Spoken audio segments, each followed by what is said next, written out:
It was a night that would go down in legend, a collision of celebrity and chaos, all under the watchful gaze of a moon that seemed to shine extra bright over San Antonio. The year was not long after Elvis Presley had catapulted to fame, and the air was thick with the scent of rock and roll dreams and teenage adoration. This is the story of one night when those dreams and adoration turned into a real-life drama, involving lipstick, stolen cars, and a dance with destiny. On a chilly November day, Elvis Presley found himself in San Antonio, not just as a singer but as a star, his fame radiating like heat from a spotlight. His Cadillac, a symbol of that fame, became an unexpected target.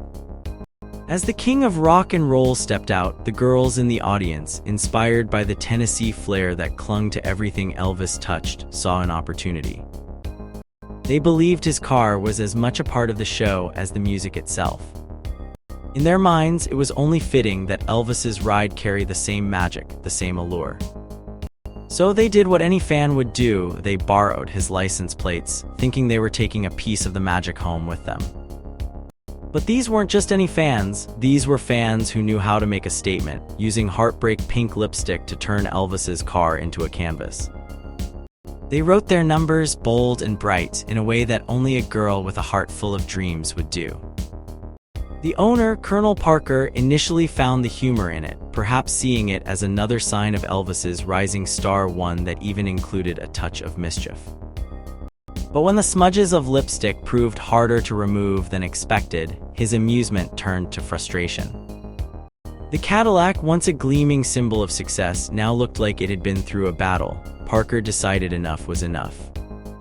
He traded it for a new model, leaving the lipstick-marked car behind, a relic of a night that would test the boundaries of fandom and celebrity. Back at the motel, Sherry Davis, another figure caught in the orbit of Elvis's fame, found herself in the middle of her own drama.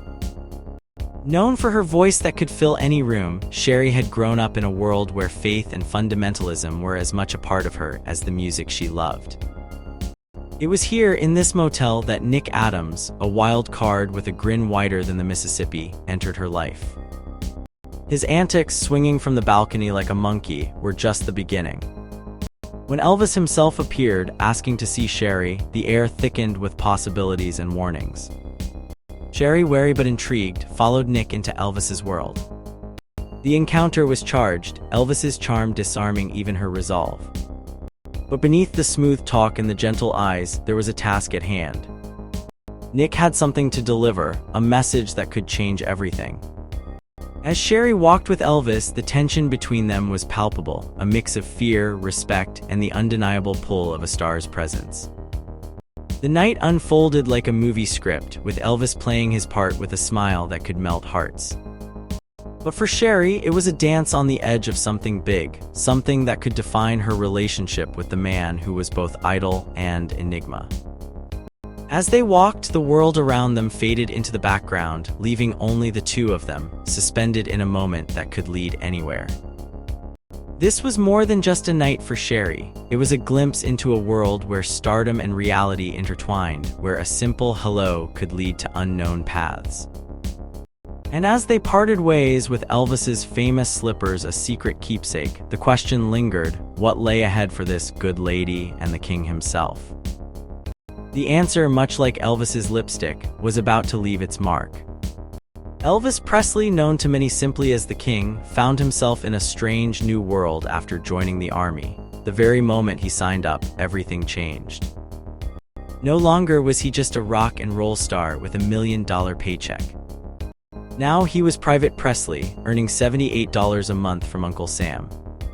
It was a big shift, and it came with its share of challenges and surprises. When Elvis reported for duty, hundreds of his adoring fans were there to say goodbye. They cried as he left for his induction in Memphis. The fans followed him to Fort Chaffee, Arkansas, filling the air with their heartfelt screams and sobs. Elvis, trying to keep a sense of normalcy, joked about his hair, saying, "Hair today, gone tomorrow," as he got a haircut that would become legendary. The army, however, had other plans. Just a few months into his career, Elvis received his draft notice. In 1957, at the height of his fame, he was called to serve. This was unexpected even to his manager, Colonel Parker, who noted Elvis had a nervous condition, but the Army had different ideas. In April, Elvis reported to Fort Hood, Texas, leaving behind the glitz and glamour of his old life. At Fort Hood, Elvis embraced his new role as Private Presley. He threw himself into basic training, determined to fit in just like any other recruit. The other soldiers were curious about this famous newcomer, but Elvis quickly made friends. Despite some teasing, he proved he was just like everyone else, waking up at 5 a.m. for reveille and following the daily routine. Basic training was tough. Elvis and his fellow recruits marched through rugged terrain, practiced combat drills, and slept with real rattlesnakes in the fields. They trained hard, simulating battles and learning to work together. Elvis, despite his initial fame, did not get special treatment. He was just another soldier, though he did catch the attention of the Army due to his fame. The Army tried to keep Elvis's status secret, calling it Operation Teddy Bear. The fans were always around, watching and waiting. The Army even assigned him to kitchen duty, or KP, to avoid showing favoritism. Elvis took this task seriously, even buying off his duty once for $1, a common practice among soldiers. Despite the efforts to keep his fame hidden, Elvis's squad leader status became a topic of curiosity. The Army explained it by saying he had prior military experience from his high school ROTC program. Elvis didn't argue, he focused on becoming a good soldier. To everyone's surprise, he excelled, winning several awards for marksmanship. As time passed, Elvis's relationship with his fellow soldiers improved. They even allowed him to meet his girlfriend, Anita Wood, occasionally. After basic training, Elvis was allowed to live off base in a trailer, which soon became a crowded home with his extended family. He even rented a house in nearby Killeen where he could enjoy simple pleasures like a full supper table prepared by his mother. But fame followed him everywhere. One day, while driving to Fort Worth, Elvis spotted a group of teenagers. To avoid slowing them down, he sped away at 90 mph, enjoying the thrill of the chase. The game continued until a police officer intervened, leading to a light-hearted encounter that ended with Elvis and his friends being pulled over and gently chided. Elvis's time in the Army was a mix of discipline, camaraderie, and the constant pull of his public persona.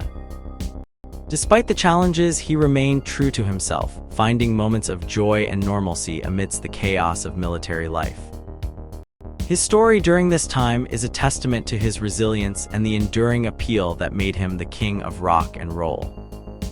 Elvis Presley, the famous singer, had a special place in Waco, Texas, called the Fatal Home. This was his escape from all the fans and chaos that came with his stardom. It was like having a secret clubhouse where he could relax and be himself. This house belonged to his friend Eddie Fatal, who was a DJ before Elvis joined the Army. When Elvis wasn't on tour, he would visit Eddie's house often. It was like a home away from home. He would chat with Eddie and his family, play piano with little Janice Fatal, and enjoy good food. Elvis liked it so much that Eddie built him his own room, painted pink, just like the one in Elvis's dream house, Graceland.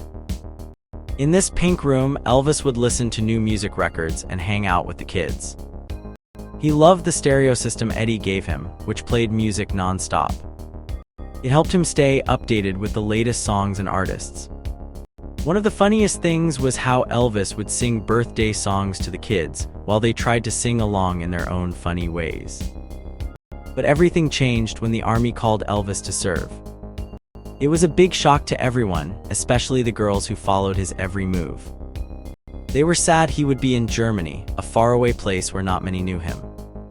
People wondered if he'd be okay there since it wasn't English speaking. Colonel Tom Parker, Elvis's manager, was furious about the news, but little did they know, Elvis would become even more popular while serving.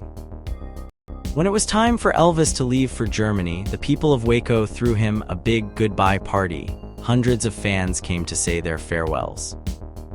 Elvis was so touched that he invited everyone inside, even those who had just met him. He danced and laughed with everyone until late at night. The next morning, Elvis said his goodbyes and headed to the train depot. As he drove away, he waved goodbye to the cheering crowd. It seemed like he was disappearing into the night, but Elvis promised he would return someday. Elvis's time away didn't stop his music career. In fact, it made him even more famous when he came back. He made movies, sang new songs, and toured all over the country. When he finally returned to Texas, people still remembered him fondly, though he hadn't performed there in a while. He felt like he had done Texas, meaning he had visited enough to feel satisfied. In the end, Elvis Presley's story is one of a young man who rose to fame and, despite facing challenges like military service, continued to captivate the world with his music and charm. His visit to Waco and his time in the Fatal home remind us of the connections we make and the joy we find in simple moments with friends and family. Though he spent time far away, Elvis's heart and music always came back home, touching the lives of many in Texas and beyond.